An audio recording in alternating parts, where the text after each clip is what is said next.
Of this great event. I am sincerely pleased to welcome you to the third Russia-Indian Forum, from the Volga to the Ganga, dialogue of civilization and integration of capital markets here in Mumbai, the financial capital of India. The very title of the forum is deeply symbolic. The Volga and the Ganga embody the historical memory, cultural depth, and centuries-old traditions of Russia and India, while today they also reflect our countries' shared aspiration to expand bilateral trade and financial flows. What gives this event particular significance is its strong practical orientation, representatives of the government institutions, business circles, financial organizations, and the expert community from both countries have gathered here to discuss the key issues on the bilateral financial agenda. The development of investment cooperation, the expansion of settlements in national currencies, and strengthening of ties between capital markets, as well as new opportunities in digital finance and modern technologies. Russia and India possesses all the necessary conditions to elevate bilateral economic cooperation to a fundamentally new level. Our partnership rests on a solid political foundation and high degree of mutual trust and shared commitment to the building stable and mutually beneficial ties between that serve the interests of both our countries. I'm really confident that this forum in Mumbai will give fresh momentum to Russia-Indian financial and investment cooperation, foster new contacts, initiatives, and joint projects. I would like to thank the organizers for their tremendous efforts, and I wish all participants substantive discussions, productive meetings, and a very success in their work. Thank you. Начнем нашу дискуссию. Я рад, что мне приходится модерировать, и есть у меня возможность модерировать пленарную сессию действительно с очень интересными людьми. Я надеюсь, что наша дискуссия даст практические шаги. Это уже третий форум, который мы запускаем. И на сегодняшний день уже есть реальные результаты нашего взаимодействия, нашей интеграции. И надеюсь, что каждый шаг, каждое дальнейшее наше мероприятие, каждый дальнейший вообще, в принципе, месяц взаимодействия. Вот сегодня мы договорились о создании рабочей группы, которая, соответственно, будет продвигать все интересы нашей интеграции. Я хотел бы задать вопрос Сергею Юрьевичу Глазьеву. Сергей Юрьевич, вы как выдающийся экономист, как генеральный секретарь союзного государства России и Беларуси, достаточно много понимаете и в геополитике, и в, собственно, экономике. Скажите, пожалуйста, вот на ваш взгляд, как должна развиваться и наше взаимодействие между нашими странами? И какие конкретные шаги вы считаете нужно сделать для реальных результатов, вот, которые могут быть? Не, можно там. Коллеги, я благодарю, конечно же, самое главное, всех вас. Благодарю наших основных партнеров, биржу NSE. Благодарю всех, кто принимает участие в нашем проекте. Проект на самом деле, как мы считаем, крайне важный. Всех нас волнует будущее, как наше личное будущее, так и будущее наших стран, будущее всего мира. Наши страны, Индия и Россия, обладают огромными, громадными культурными и духовными традициями. Но, как выяснилось, нас объединяет не только это. Очень интересная информация опубликована генетиками, в частности, профессором Клёсовым. Он профессор биохимии Гарвардского университета.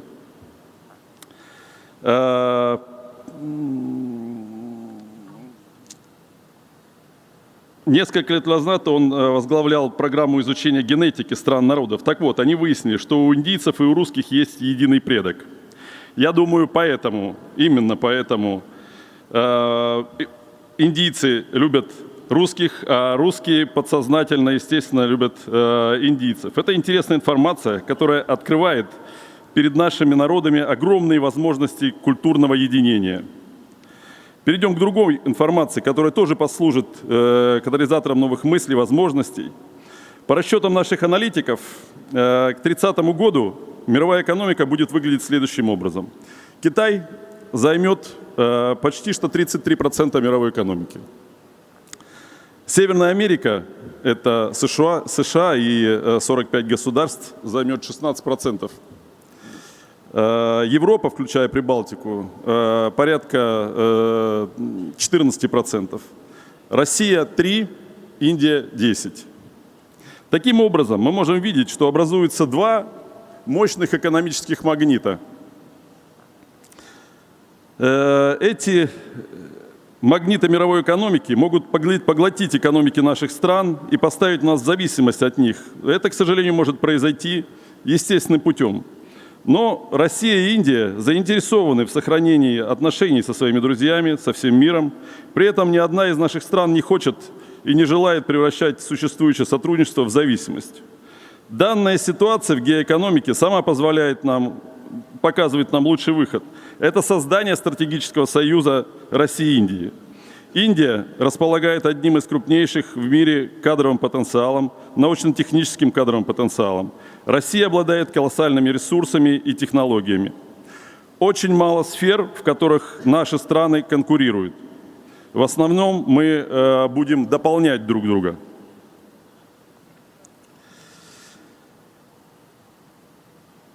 Создание союза даст возможность мощнейшего развития нашим странам. Но, конечно, наши отношения должны строиться не только на расчете, но и на общих ценностях и общих исторических истоках. Будем смотреть в будущее. Наш форум «Интеграция рынков капитала» – это первый мощнейший мост, первый шаг к созданию, возможно, стратегического союза России и Индии. Благодарю вас. Выступить на этом форуме, который посвящен ключевым темам развития отношений между Индией и Россией. Но замечу, не только Россией. Меня представили как государственного секретаря союзного государства. Оно сегодня состоит из двух государств. Это, кроме России, еще Беларусь. И для нас, конечно, Индия является сегодня важнейшим стратегическим партнером. Наши два государства работают вместе в Евразийском экономическом союзе. И отвечая на вопрос Эдуарда Юрьевича, первое, что мы сегодня должны сделать, как мне представляется, это завершить формирование зоны свободной торговли. Политическое решение о создании зоны свободной торговли между Евразийским экономическим союзом и Индией было принято давно.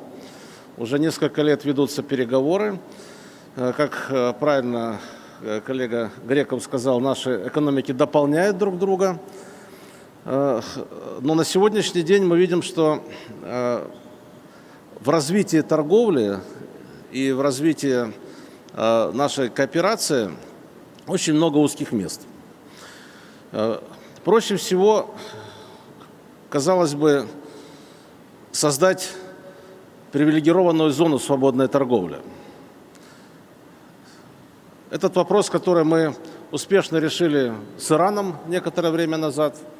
В СНГ работает зона свободной торговли. И для того, чтобы нам обеспечить развитие торгово-экономических отношений между нашими странами, конечно, необходимо снимать торговые барьеры. Вы знаете, что на сегодняшний день торговля не сбалансирована. Объем экспорта из России в Индию в 10 раз превышает объем импорта. Это разительно отличается от того, что было в период Советского Союза, когда мы были главными, так сказать, партнерами, занимали первые места в торговле, в структуре торговли друг друга. Торговля была полностью сбалансирована, а сейчас мы видим огромные возможности для наращивания товарооборота, прежде всего за счет расширения доступа индийских товаров на рынок России и Беларуси. Вторая проблема, которую нам нужно решить, и именно этой проблемой будет заниматься сегодня наш форум, это вопросы интеграции финансовых рынков. В Евразийском экономическом союзе действует общий финансовый рынок. В России и Беларуси нет барьеров в перетоке и текущих операций, и капитальных операций. И нам бы хотелось, чтобы финансовый рынок с Индией тоже был безбарьерным. На сегодняшний день существуют проблемы и конвертации валют, и вопросы участия в рынках капитала друг друга.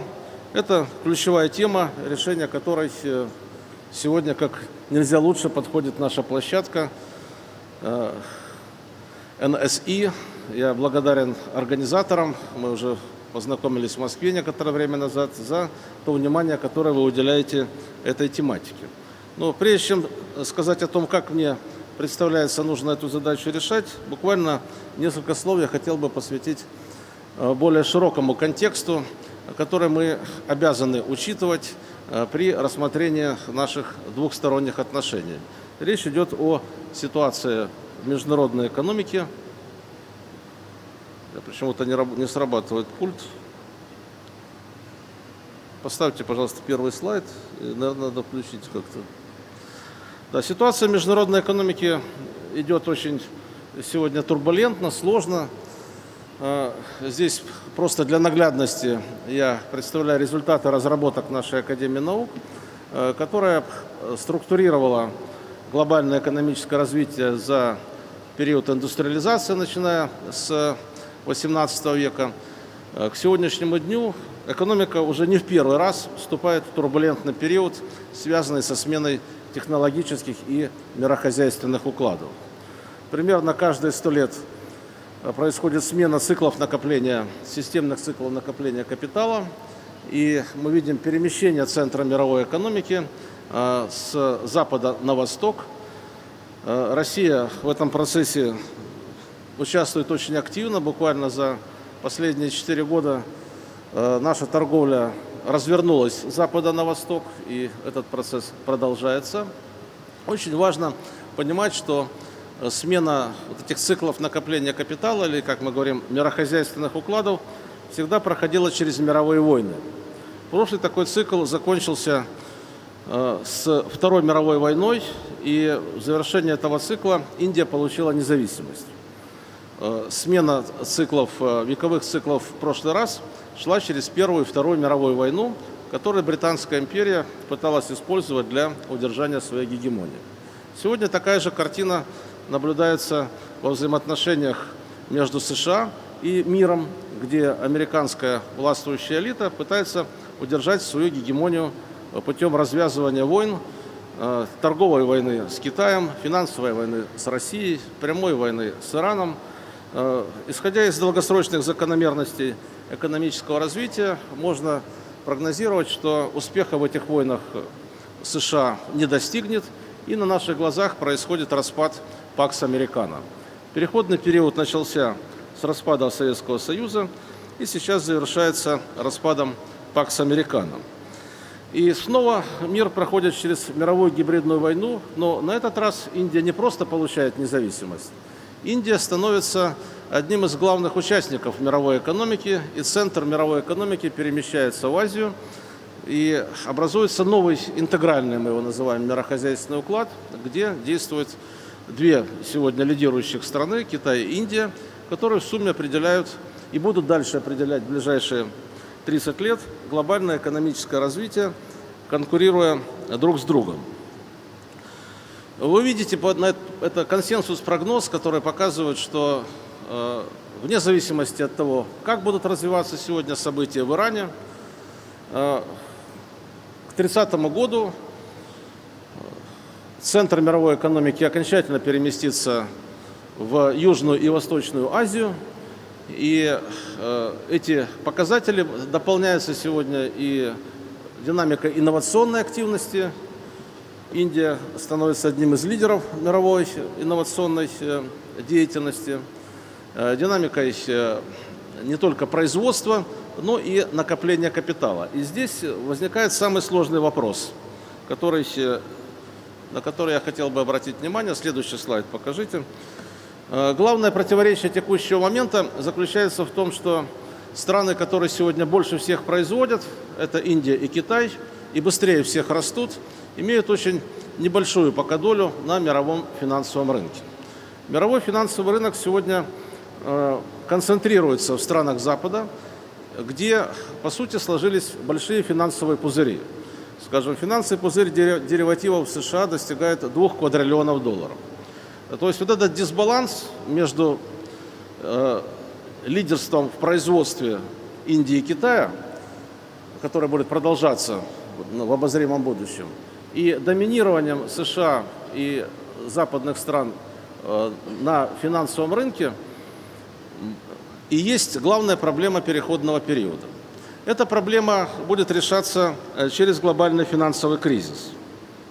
И нет сомнений, что финансовые пузыри лопнут, так же, как они лопнули в 2008 году во время мирового финансового кризиса. Также и сейчас мы ожидаем, что в результате американской агрессии в Иран, как это и прогнозировалось много лет назад, с перекрытием Ормузского пролива, цены не только на нефть и газ, но и на металлы, на удобрения взлетят, начнется цепочка неплатежей, резко произойдет снижение финансовых рычагов, и мир необратимо окажется в состоянии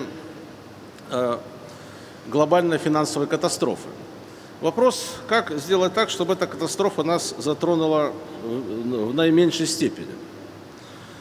И здесь очень важно продолжить ту работу, которую мы начали сейчас в связи с преодолением последствий американских санкций против России и Беларуси.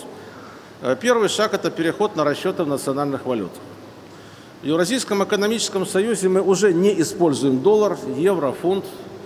Мы работаем в Евразийском экономическом союзе только в национальных валютах.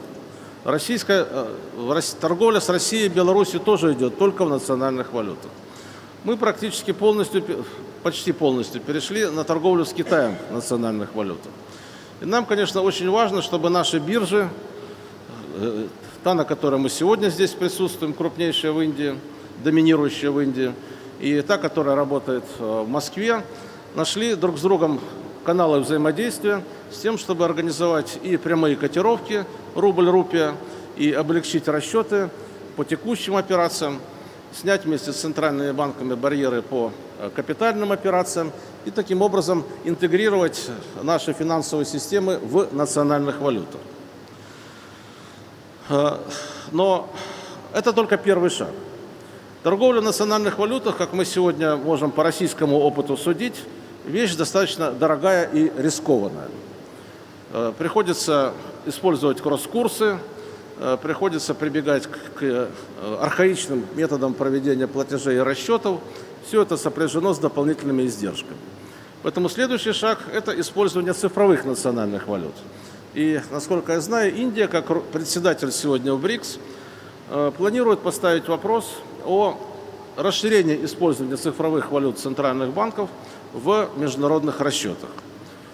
Я думаю, мы к этому готовы, и это шаг, который существенно облегчит, упростит и удешевит наши платежно-расчетные отношения. Конечно, очень важно интегрировать платежные системы. Сегодня и российские граждане не могут пользоваться традиционными банковскими карточками, и предприятия сталкиваются с трудностями. Поэтому интеграция платежных систем, понятно, вещь может быть более сложная, но тем не менее в России действует своя платежная система МИР, в Индии действует своя платежная система. Работа ведется по платежной системе БРИКС. Необходимо эту работу как можно быстрее, так сказать, завершать. Ну и, наконец, последняя задача, которую мы должны иметь в виду, это переход к новой международной расчетной цифровой валюте, в которой бы участвовали не только наши страны, но и наши партнеры. Я не буду сейчас подробно говорить о том, как ее создавать. Могу сказать, что у нас есть свои предложения. Запуск международной расчетной валюты как валюты с двумя корзинами. Одна корзина – это валюта национальная валюта стран, которые участвуют в этой новой валютно-финансовой архитектуре. Вторая – это валюты, биржевые товары, которые котируются на мировом рынках, национальных валютах. И Россия, и Индия производят и потребляют практически все биржевые товары. Наша модель показывает, что если мы новую мировую расчетную цифровую валюту будем основывать на этих двух корзинах, то она будет достаточно устойчивой и привлекательной.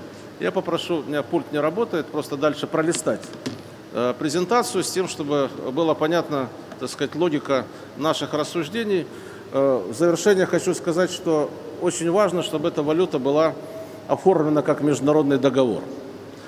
Мы не должны дальше допускать ситуации, когда одна страна может диктовать условия всему миру, используя свою монополию на эмиссию мировой резервной валюты. Надо сказать, что все попытки американской администрации сегодня свою гегемонию удержать при помощи злоупотреблений за счет финансовых санкций и манипулирования долларом в качестве оружия потерпели фиаско. США потерпели фиаско в торговой войне с Китаем. Попытки поднять тарифы против Индии тоже закончились ничем. Торговый баланс США как был отрицательным, так и остался. Попытки арестовать валютные резервы России и изолировать Россию от финансового рынка закончились только тем, что мы уже не признаем доллар в качестве мировой валюты. Как я уже говорил, мы не используем доллар и евро. И это второй результат авантюрных действий американской администрации. То есть они сами подрывают свое положение, и этот процесс будет продолжаться дальше. Нам не нужно ждать, пока все закончится полным крахом на мировом финансовом рынке, а нужно создавать свою валютно-финансовую архитектуру, основанную на национальных валютах, на международном праве, на прозрачности, доверии друг к другу. И в этом смысле Евразийский экономический союз, я попрошу организаторов просто пролистать до конца мою презентацию, чтобы вы представляли себе, что Евразийский экономический союз – это сегодня полноценное интеграционное объединение с общим рынком товаров, услуг, капиталов, труда. И мы открыты для самых глубоких форм интеграции между нашими экономическими пространствами. Так, организаторам, видимо, они не очень, так сказать, откликаются. Да, до конца пролистайте быстро просто. Я уже завершил, собственно говоря, свою презентацию, не буду больше... Friends from Russia, other colleagues from NSE and other participants in the event from the Indian ecosystem. Thank you very much for your time and participation today. I think we've been having discussions with colleagues and partners from Russia over the past several months and have already made good progress. I think the conversations that we have been having are very timely and very important as well for both the countries. Last year, I think many of the Russian counterparts who have had discussions with us, in fact, came out with concrete ideas to take the discussions forward. We have some colleagues here from one of the largest banks in Russia who have already announced the launch of a product in order to bring investments into the Indian capital markets. We are quite confident that on a broader level, more such partnerships and announcements will happen in 2026. Given that the geopolitical environment is changing every minute, all the more it's important for investors from Russia to invest in a country like India that is silently and steadily making progress. There are three types of partnerships which are possible. One, for issuers of Russia to come and get listed on NSE International Exchange in Gift City. That is a very easy possibility. Russian companies can get listed and raise capital from the whole world, from the investors of the world. And Gift City can support ruble as a currency. So what we request for making this happen is for one of the Russian banks, possibly Sberbank, to set up an office in Gift City and make this happen. That is one request from our side. If that happens, many possibilities emerge in Gift City.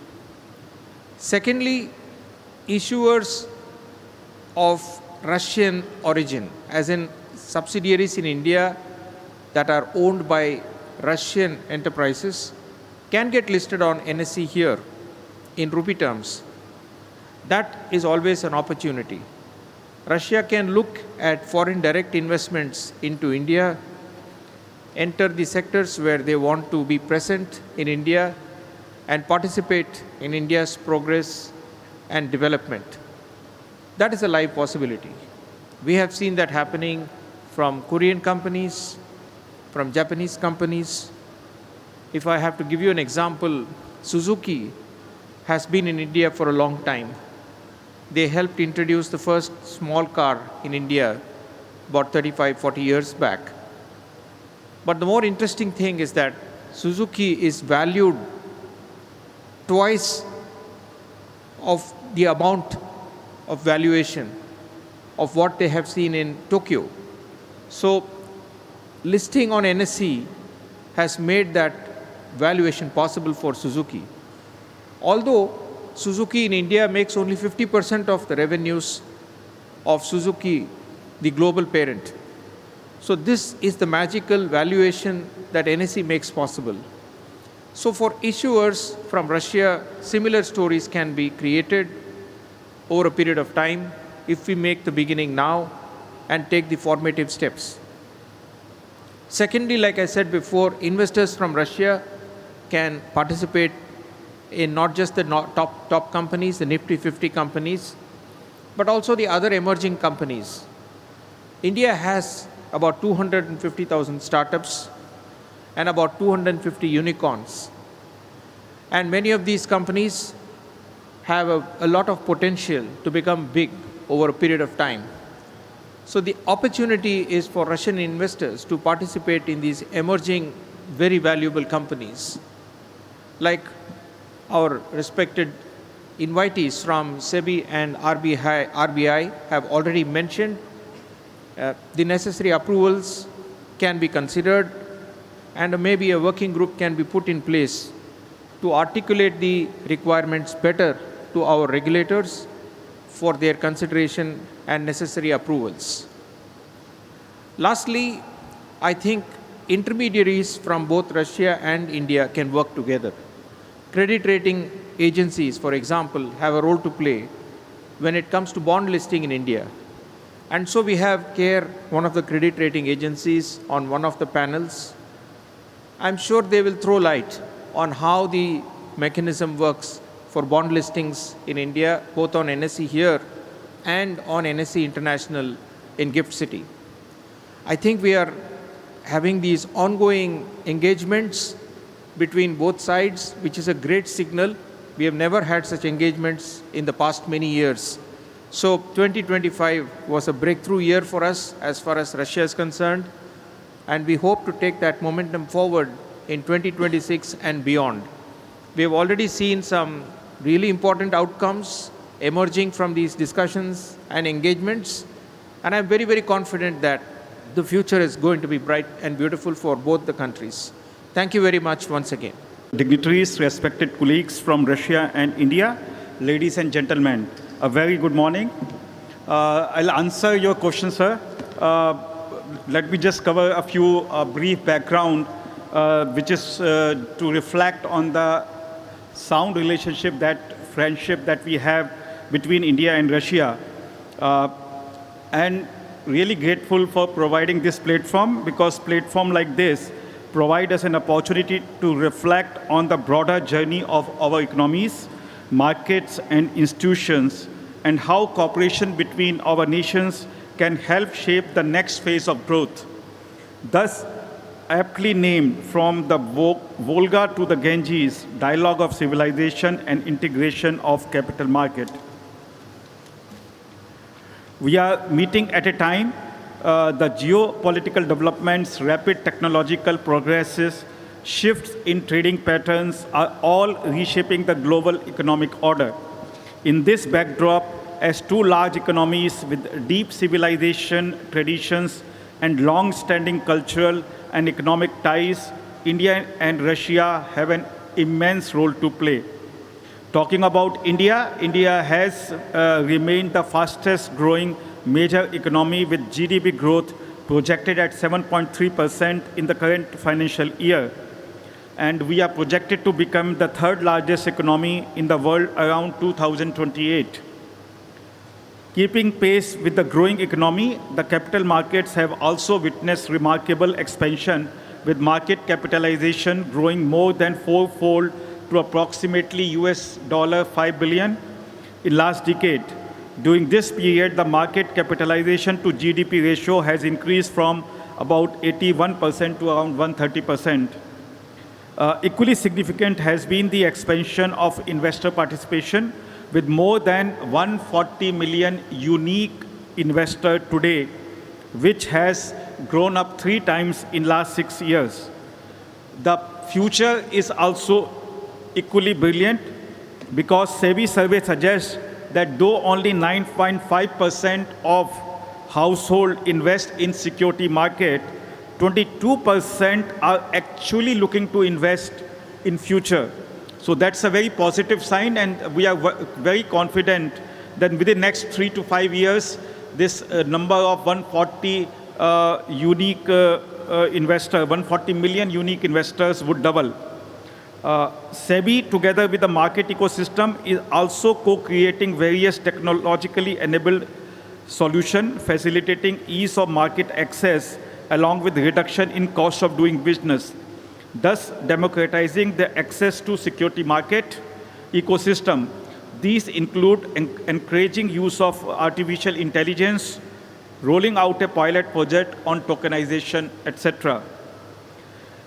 In the capital market space, we have close engagement with our Russian counterparts, SEBI and the erstwhile Federal Financial Market Service of Russian Federation, which subsequently got subsumed in Central Bank of Russian Federation, had signed a bilateral memorandum of understanding in 2008. This MOU laid down for enhanced cooperation and exchange of information for regulatory and enforcement purposes. On the basis of this MOU, SEBI, under the broader FPI framework, facilitated the CBRF request for allowing FPI registration of Russian banks and financial institutions. Since then, 23 funds or entities from Russia have so far registered as FPI in India. Now, to answer that question which was asked, in India, Indian capital market investment by non-residents, foreigners can be made through FPI route or FVCI route. Now, we already have these 23 FPIs. These FPIs can make investment into India, whether in debt or equity, through FPI route. They can collect, they can raise money outside from investors overseas, and then they can invest here. There is, it's very clear. Similarly, some money may be lying here in a special Vostro account, and we were having a discussion before this session, the discussion was being held with RBI. So even that money can be used, of course, if there is any procedural clarification or procedure needs to be worked out.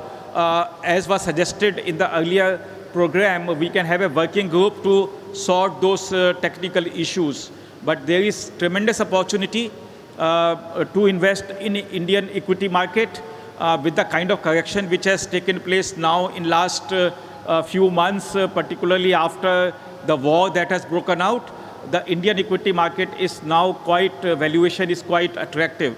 So it is a good opportunity for the funds who have registered with us as FPI to start investing into India, or whatever, in whatever form they have their money lying overseas or in India. It's a good investment opportunity.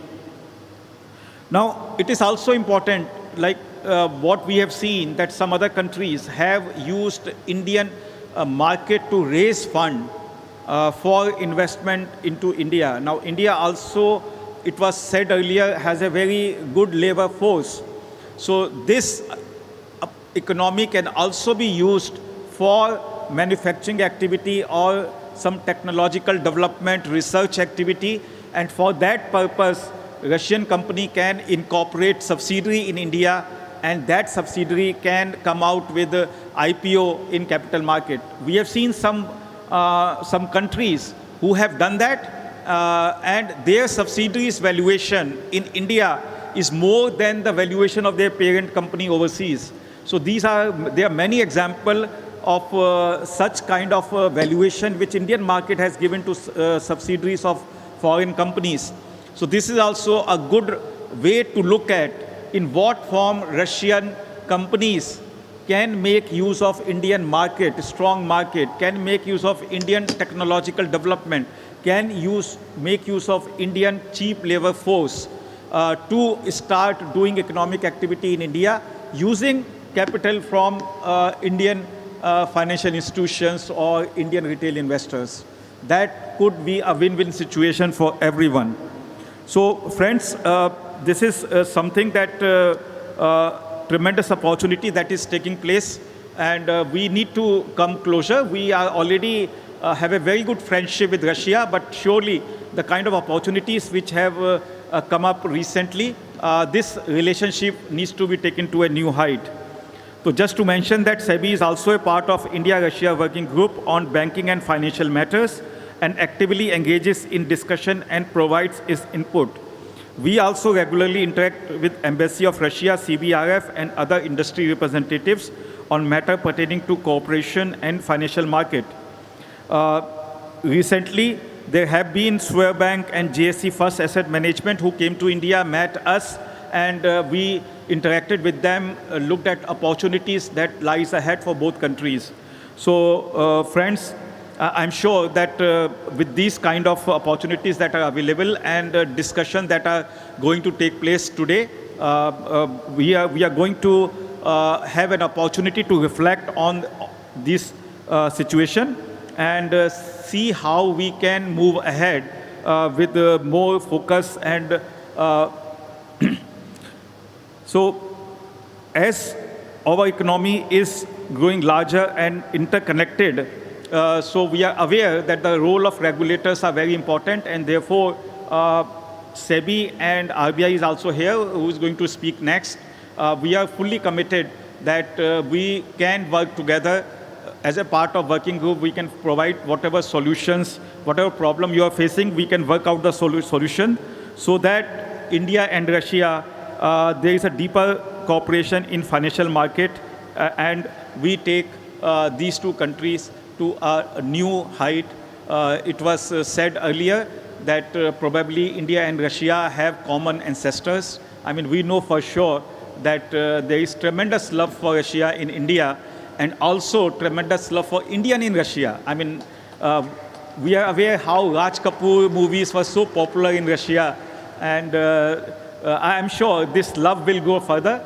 We will take this opportunity to increase our cooperation and create wealth for residents of both countries. Thank you very much. I presume I did not get your question because I did not get the translation. So I presume it is what it was written in the brochures.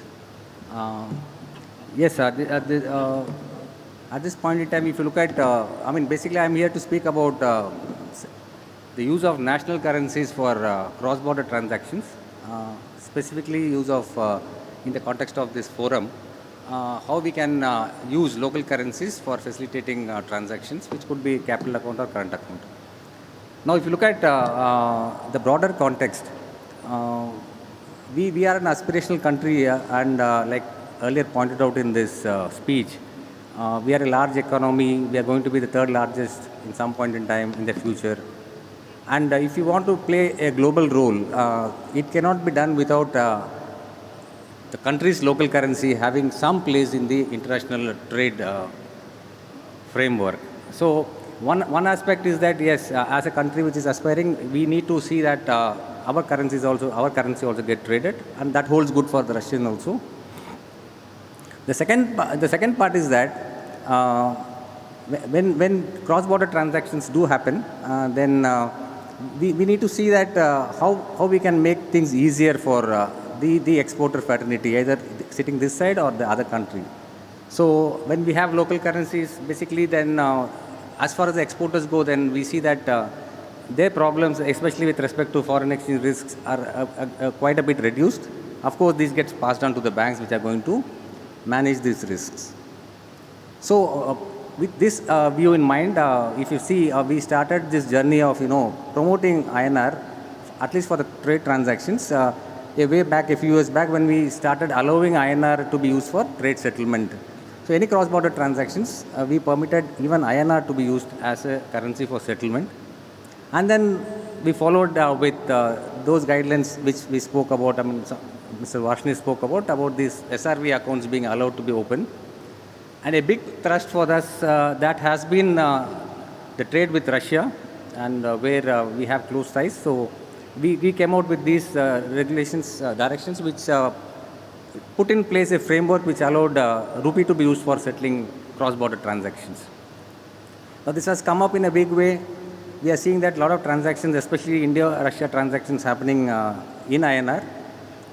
And the basic idea behind all these regulations which we are framing is that we see that the countries trade in the respective local currencies or INR, and ensure that there is a conducive environment built where these INR proceeds.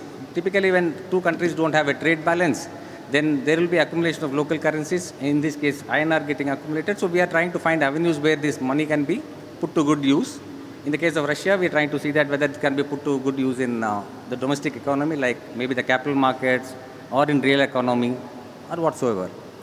So it is in that context we are working on providing various avenues for using the INR which is accumulated here for the Russian counterparts to use it, either for settling their imports or making capital investments in India, so on and so forth. On that front, yes, we are trying to be nimble. We have a few Russian banks who are very nudging us to do a lot of things. I should say that they are well aware of the regulations, maybe more than us. So they always keep telling us, there are a lot of avenues which are available for use of INR. And we are really happy to note that, in fact, that they are taking a lot of interest on this front. One thing which comes across is that even when we have having a discussions before we come to this stage, is that there is a lot of lack of clarity when it comes to the use of INR, the SRV mechanism, the rupee war straw account. So that is something we in fact discussed in the lounge before we came here. So broadly, if you ask me for the Russian friends who are here, see that the point here is that the rupee which is getting accumulated when trade is happening and Russian exports are getting settled in rupee, for us it is as good as foreign exchange. That is, it is in INR, but it has all the character of a foreign exchange. So it is freely repatriable and it can be used for various other purposes for which a foreign exchange is required. So if I look at a cross-border transaction happening from the Russian side, if they want to import goods or if they want to make investment in capital markets, in securities, or even make FDI, we have made all the enabling provisions today so that this rupee, which is available here, can be used for all these kind of purposes which is there. Now, coming to some of the issues, I feel that, see, there are 2-3 things I will highlight here and I will stop because time is running out. So one is about the inertia which we have with respect to handling or transacting in local currencies. Typically, everybody is used to using hard currencies. So there should be some amount of thrust which should come for exporters or importers to use local currencies, which will help in even increasing the level of transactions which happen in INR. The second part is about the exchange market, the FX markets here. So typically what is happening is that today the markets virtually don't exist for a INR ruble rates. So that is why what happens is that there could be a lot of hesitancy on the part of the people who are involved in these kind of transactions. But then it is typically a chicken and egg story where, unless you do transactions, the market cannot evolve. So as we keep on doing transactions, as we see that there is a lot of interest in doing INR ruble transaction, we'll see the market evolve. Maybe then we'll see that the charges become more reasonable, and then things will, help in, even further promoting these kind of ruble transactions. And that's it I have from my side. I wish this forum the very best. Thank you. Namaste. Dobre Utra.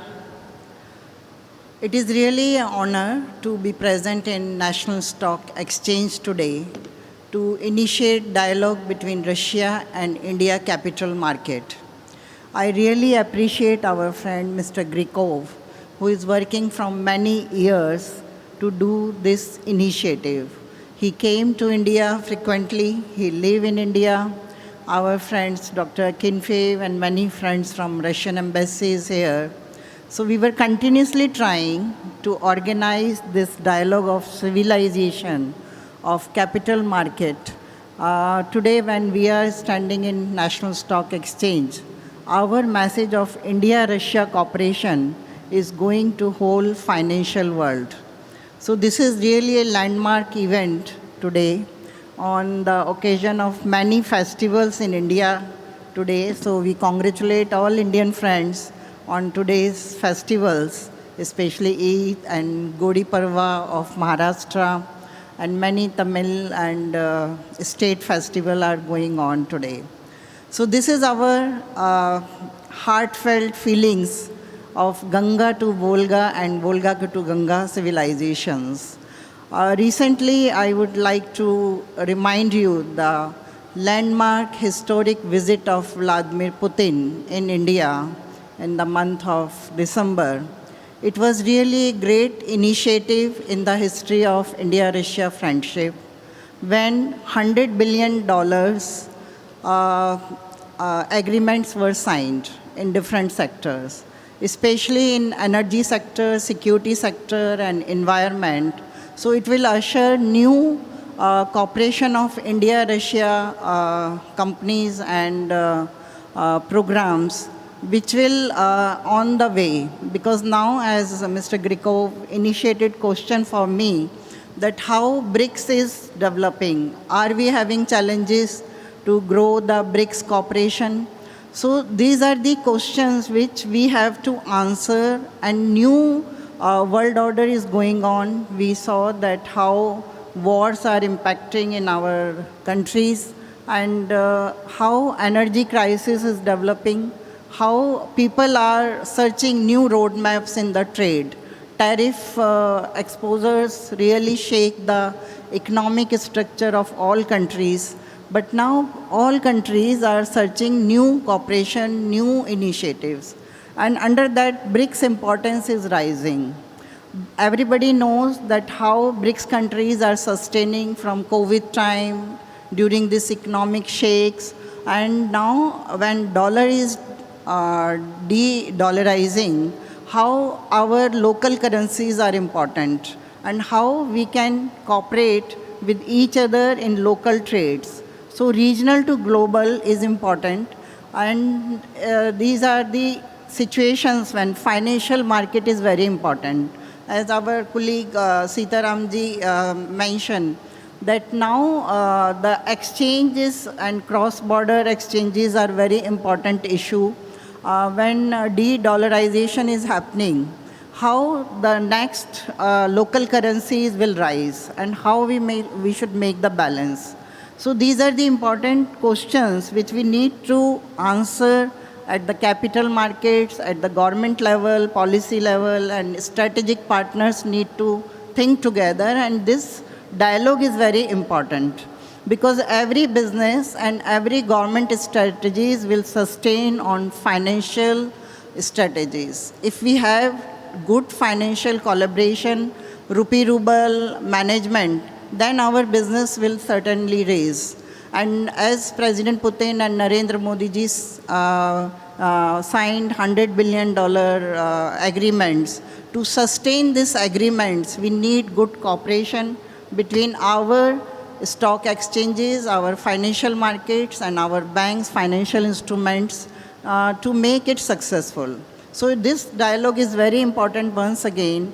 And on behalf of BRICS International Forum, which we initiated in 2008, when first BRICS summit happened in 2009 in Ekaterinburg, Russia. Russia always take international initiatives. And that time, Russia understand the importance of BRICS. And first summit happened in Ekaterinburg in 2009 when President Medvedev was taking initiatives for BRICS and Shanghai Cooperation Organizations. So in 2009, I also visited to Russia. Dr. Vladimir Akinfeev is here. He knows me from last 35 years.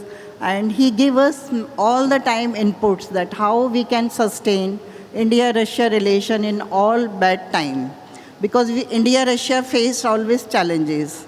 Because we are having very strong civilization, our own character, on own culture.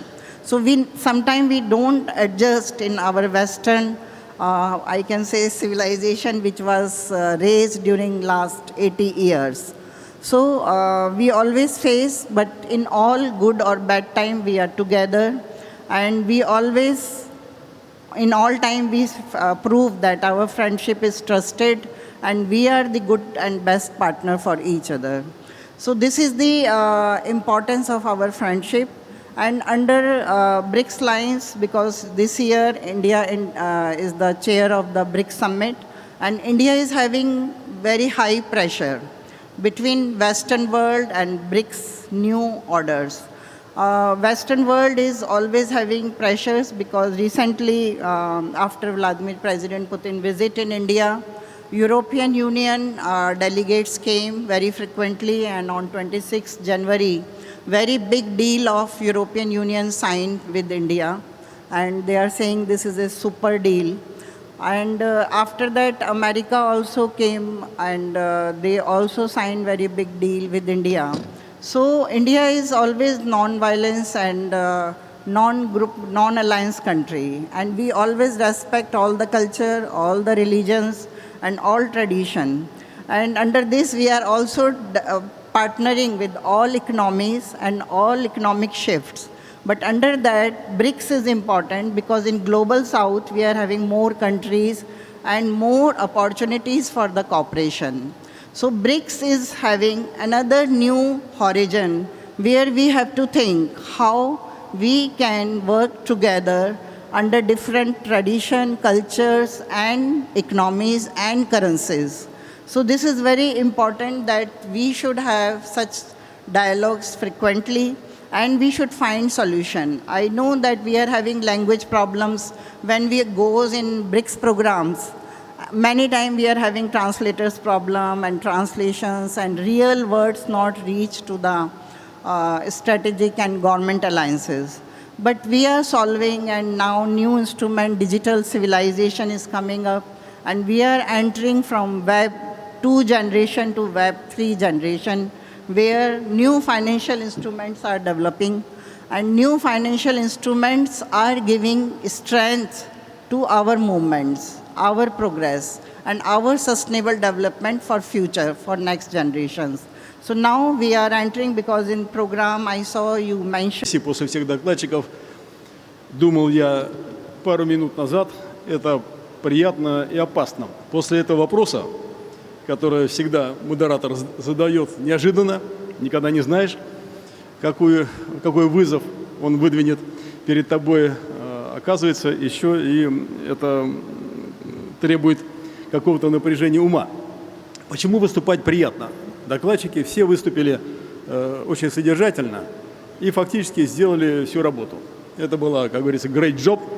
И, собственно говоря, приятно от того, что мы все единомышленники, и можно с каждым тезисом согласиться, и на этом повестка исчерпана. Почему выступать опасно? По мере того, как мы определяем основные сюжеты, надо переходить к проблемам. А проблемы обычно обсуждаются на секциях или в кулуарах. А здесь нужно сохранить все-таки такую торжественность, тем более и Новый год и так далее. Так что непростая задачка поставлена. Но я попробую все-таки ответить на этот вопрос, требующий коллективного разума. И начну с комплимента, если хотите, даже с гимна фондовой биржи, как социальному институту. Просто обращу внимание, что вот в такой игрушке, которая есть у каждого из нас, содержится более 100 тысяч патентов.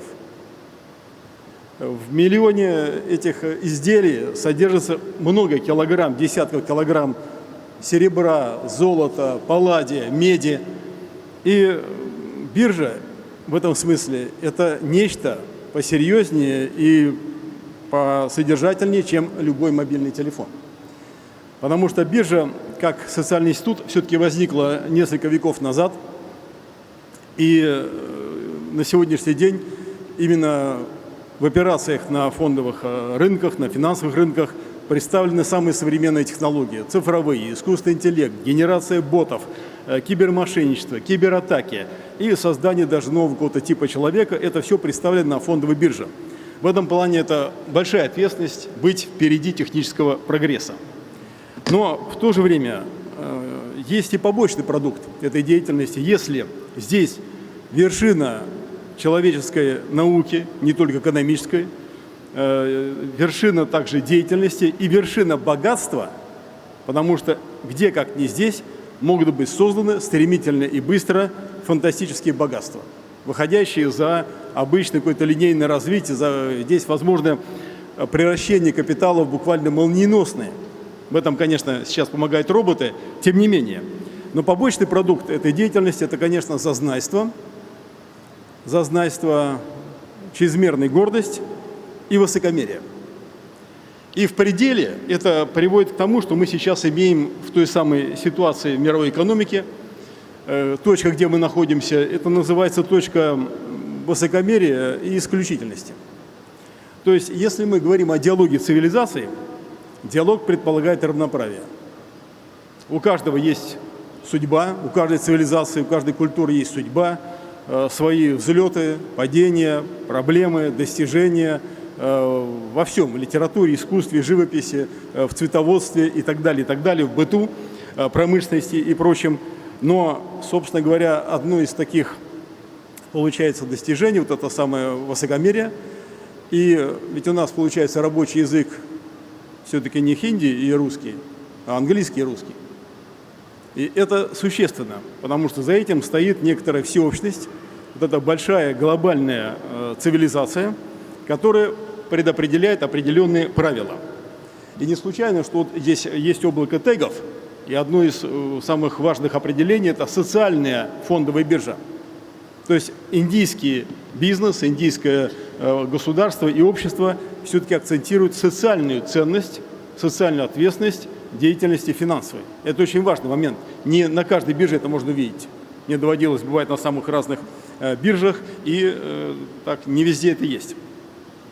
И что еще из этого следует, из того, что биржа – лидер технического прогресса, следует то, что как только мы начинаем связывать несвязываемое так легко, а именно цивилизации, ценности и прибыль, деятельность, стремительное обогащение, у нас возникает некий вызов.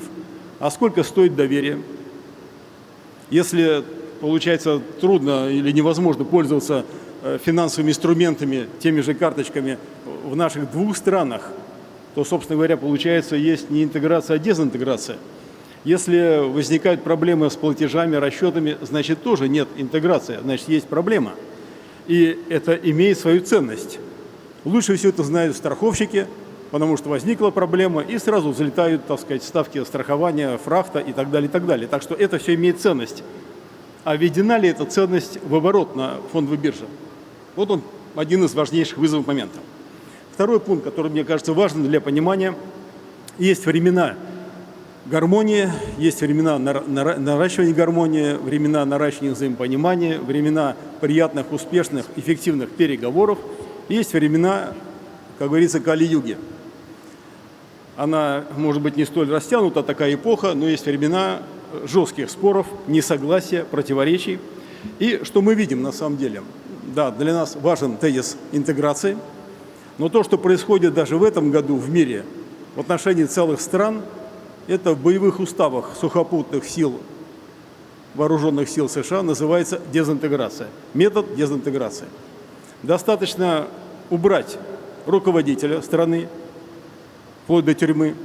Достаточно убить одного, другого, третьего, десяток, другое руководителей страны, и предполагается, что будет развалена огромная цивилизационная ценность. Если она не будет развалена, найдутся другие методы, которые помогут превратить эту ценность, эту цивилизацию в руины. Это все прописано очень четко в правилах. Другие правила называются изоляция, и мы это видим последние годы, стремительно развивается. Это блокада и внезапность. Как только мы назвали эти правила из военных документов, то легко вспомнить, что они определены в экономической теории. Это называется теория гиперконкуренции. Теория гиперконкуренции говорит о том, что в взаимодействии экономических агентов, в том числе на фондовом рынке, главное – это не конкурентоспособность, не правила, которые гарантируют доверие друг к другу, а на самом деле это способность правила эти создавать, быстро менять, выдавать множество сигналов, в которых не все сразу разбираются, и в конечном счете это сознательная, высоко обоснованная теоретически стратегия разрушения рынков. Как нам жить в этой истории? В условиях фактически тотально нарастающей дезинтеграции. Сказать, что мы будем строить макрорегионы, то есть небольшую глобальную цивилизацию, а некие области сотрудничества, свободной торговли, перемещения капитала, труда, соответственно, других объектов, это замечательно. Но как это делать в условиях таких тарифных турбулентностей и прочих моментов? Поэтому вот это тоже важно иметь в виду, что это не может молниеносно исчезнуть. Должен накопиться большой опыт на протяжении жизни текущего поколения, которое уже пришло в жизнь. Потом будут научены дети, внуки, потом будет осмыслен опыт предков наших, потому что сейчас он не столь ценен. Если оказывается, что дезинтеграция – лучший способ получения прибыли, односторонний, исключительный, то на самом деле эта эпоха продлится очень долго. Поэтому это тревожный, конечно, диагноз. Еще один вызов, который стоит перед нами, связан именно вот с этой связкой, диалог цивилизаций, значит, уважение, ценности друг друга, стремление понять эти ценности друг друга, изучить книги друг друга, языки друг друга, и в то же время как-то считаться с ценностями, которые воспевают экономическую выгоду, прибыль, обогащение. То есть это вполне определенный набор ценностей, и которые всеобщие. Они присущи не только западноевропейской или североамериканской, или российской, или индийской цивилизации. Они присущи, наверное, всему человечеству, может быть, кроме отдельных так называемых колыбельных цивилизаций, где важнее природа, сообразность жизни с природой и так далее. И в этом плане, характеризуя этот сложный момент, Сергей Юрьевич говорил о смене больших мирохозяйственных укладов. Вот по нашим прогнозам, которые мы последние, наверное, 25 лет каждый год уточняем, эта эпоха продлится в серьезном, напряженном, конфликтном, турбулентном виде до 2045 примерно года. Это означает, что самое главное пожелание в наступающем новом году всем нам – это сохранить силы на ближайшие 10 лет минимум потому что чтобы сохранить жизнестойкость и дееспособность работы всех экономических институтов. Потому что в эти 10 лет будет нарастать тенденция дезинтеграции. Новым годом.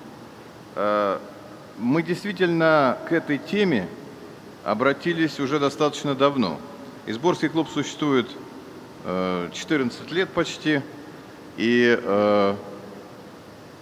еще, наверное, лет 10 назад мы достаточно активно этой темой занялись, и это было очень трудно, потому что она встречала тема вот такой интеграции, построения оси север-юг, как мы ее называем, она встречала, кроме понимания, и определенное сопротивление. А сопротивление она встречала, понятно почему, поскольку в мире все-таки, несмотря на все ясности экономических стратегий, идет суровая борьба. Сегодня об этом уже говорилось.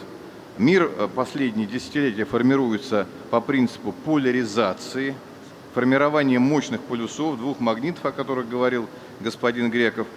Это так называемый глобальный восток-запад, то есть когда на полюсах образуются два тяжелых центра, такая гантеля, и она, безусловно, стремится к тому, чтобы срединный мир, вот мир Срединной Евразии, недостаточно мог окрепнуть и вырасти. А что такое Срединный мир? А это и есть Россия, Индия, вот эти страны Евразийского хребта, это Иран, который сегодня также находится в непростой ситуации.